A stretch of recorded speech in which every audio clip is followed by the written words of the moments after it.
हर हर महादेव। प्रिय दर्शकों, मिथुन आप हवा नहीं तूफान हैं। लोग आपकी बातें सुनते नहीं, आपके शब्दों से प्रभावित हो जाते हैं। लोग आपकी चाल देखते नहीं, आपकी बुद्धि की रफ्तार पकड़ नहीं पाते।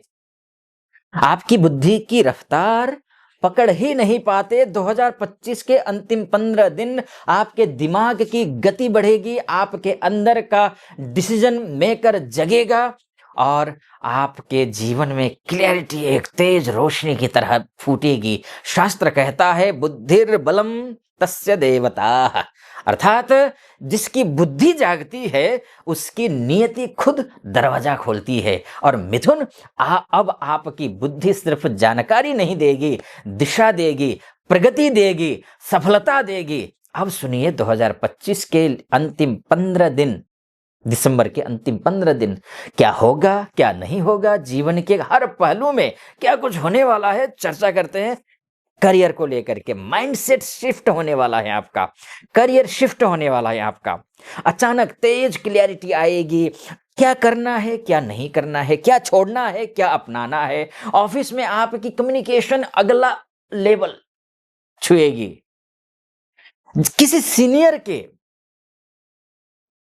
सपोर्ट से आप सुखद महसूस करेंगे। सीनियर का सपोर्ट मिलेगा आपको, न्यू रोल हो, न्यू रिस्पॉन्सिबिलिटी हो, या फिर किसी प्रोजेक्ट का नया प्रोजेक्ट हो, वो आपको मिल रहा है। स्किल बेस्ड काम में तेज उछाल आएगा। लेकिन वार्निंग दे रहा हूं कुछ चीजों को, माइंड ओवर थिंकिंग करेगा, दिल कमजोर करेगा, लेकिन निर्णय लेना दिमाग की तेजी से होगा, भावना से नहीं। बस ध्यान रखिएगा, कोई भी नया काम शुरू नहीं करना है, क्योंकि कोई भी नया काम शुरू करेंगे तो खरमास चल रहे, खरमास में कुछ भी नया नहीं होता है। ये मत सोचिएगा कि नया साल है तो नया काम शुरू करूं, नहीं जी, खरमास चल रहा है, नया काम शुरू नहीं करना, कोई भी शुभ मुहूर्त नहीं है अभी। 14 जनवरी 2026 के बाद जाकर के नया काम नया करिए, अभी प्लानिंग का समय है। ये मिथुन की असली शक्ति उसकी विचारों की गति है, उसकी जिस दिन ये गति सही दिशा पकड़ ले, जीवन बदलता है। ध्यान रखिएगा, फाइनेंशियली 2 नए इनकम सोर्स खुल सकते हैं आपके, 2 नए।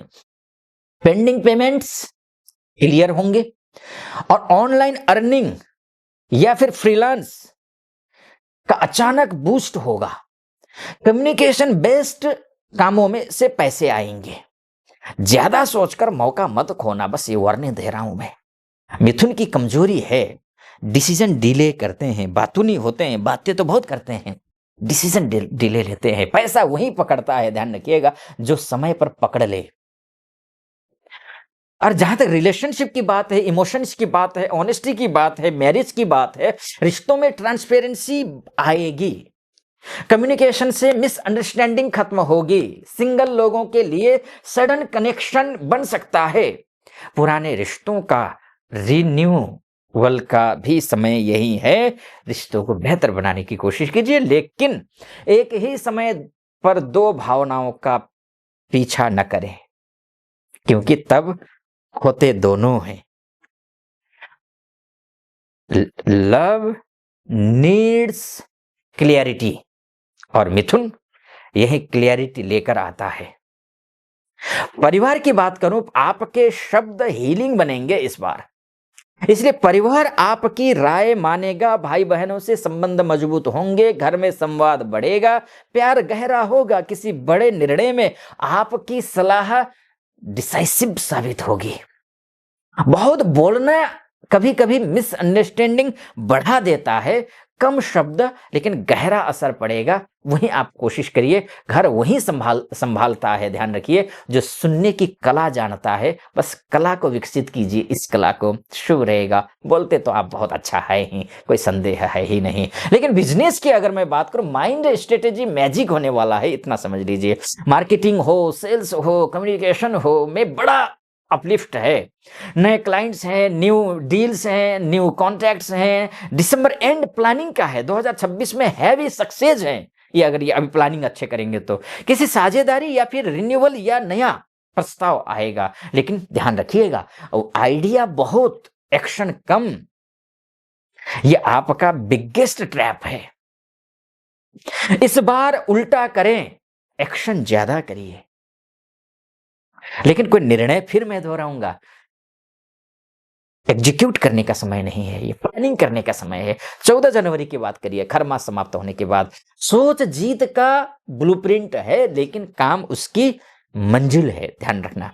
अब विदेश में हैं आप या फिर एमएनसी में हैं, जॉब विदेश करना जाना चाहते हैं, स्टडी वीजा हो, सुपर मोमेंट टाइम है ये आपके लिए। इंटरव्यूज हो, कॉल्स हो, ईमेल्स हो, एक्टिव होंगे अभी। स्टूडेंट्स को नई दिशा मिलेगी, फॉरेन रिलेटेड पेपर वर्क में क्लैरिटी आएगी। एमएनसी वालों के लिए शिफ्ट या प्रमोशन का संकेत दिख रहा है, लेकिन ओवर कॉन्फिडेंस आपके लिए घातक हो सकता है, इसलिए ओवर कॉन्फिडेंस नहीं, और प्रिपेयर्ड आपको कॉन्फिडेंस होना चाहिए, प्रिपेयर्ड। ध्यान रखिएगा, दुनिया तेज है, लेकिन आपकी बुद्धि उससे भी तेज है, इसे अंडर एस्टिमेट मत कीजिए। बुद्धिमान है तो बुद्धि का प्रयोग कीजिए। स्वास्थ्य अमूमन ठीक है, कोई चिंता ज्यादा नहीं है स्वास्थ्य को लेकर के। स्क्रीन टाइम कम करिए, मोबाइल हो या फिर आपको टीवी हो या फिर कहीं भी हो, और तो वो ठीक रहेगा। बाकी कोई बहुत बेहतर है, कोई ज्यादा स्ट्रेस वाला समय नहीं है स्वास्थ्य के दृष्टिकोण से। जब माइंड शांत होता है ना, तो बॉडी ब्रिलियंट हो जाता है, तो बॉडी अपने आप रिलैक्स होना शुरू हो जाता है। तो आत्मिक यात्रा कहिए या फिर माइंड से आत्मा तक का सफर की अगर मैं बात करूं, ध्यान करिए, जप करिए, मंत्र का कनेक्ट करिए। आप वैसे मिथुन राशि के हैं, विष्णु सहस्त्र नाम का पाठ करिए या फिर आदित्य हृदय स्तोत्र का पाठ करिए, शुभ रहेगा आपके लिए। इन क्लियरिटी आएगी, डीप अवेकिंग आएगी, अपने जीवन के उद्देश्य की झलक मिलेगी यहां पर आपको। मिथुन का अध्यात्म भागना नहीं, खुद को समझना है, इसलिए खुद को समझने की कोशिश करिए। अब मैं समरी में आऊंगा, यानी कि कंक्लूजन में, समग्र में आऊंगा कि निष्कर्ष क्या है। उससे पहले एक बात आपसे कहना चाहूंगा, यहां तक पहुंचे हैं आप, सटीक लग रहा हो, चैनल को सब्सक्राइब कर दीजिएगा, महादेव का नाम लेकर के, लेकिन ध्यान रखिएगा, और कमेंट बॉक्स में हर हर महादेव लिख दीजिएगा और वीडियो को लाइक कर दीजिएगा, ठीक है, इतना करिए। एक बात और कहूंगा, अपनी कुंडली दिखाना चाहते हैं, विश्लेषण करवाना चाहते हैं, तो नीचे नंबर है, उस नंबर पे आप महिला हो या पुरुष हो, देश से देख रहे हो या विदेश से देख रहे हो, तो नंबर पे कॉल या फिर व्हाट्सअप करिए, मेरी टीम से बात कीजिए, अपॉइंटमेंट ले लीजिए, मैं स्वयं आपकी कुंडली का विश्लेषण करूंगा। ठीक है जी। अब निष्कर्ष पर यह है कि इन 15 दिनों में आपकी जिंदगी एक ही चीज तय करेगी, आपकी क्लैरिटी। सोच बदलो, रास्ते बदलेंगे, रास्ते बदलो, भविष्य बदल जाएगा। ध्यान रखिएगा। अब मिथुन की जीत उसकी चाल में नहीं, उसकी चालाकी में नहीं। मिथुन की जीत उसकी चाल में नहीं, उसकी चालाकी में नहीं, उसकी सच्ची समझ में है। 2025 के अंतिम 15 दिन आपको वही समझ देंगे जो 2026 की पूरी कहानी को बदल देगी। इसलिए कहता हूं, बुद्धि से काम लीजिए, शारीरिक, मानसिक, बौद्धिक मेहनत कीजिए। मेरी बहुत शुभकामना, ये 15 दिन आपके हैं। और विष्णु सहस्त्र नाम का पाठ करिए। सटीक लगा हो, सब्सक्राइब, लाइक और कमेंट भी कर दीजिएगा। फिलहाल अनुमति दीजिए। हर हर महादेव।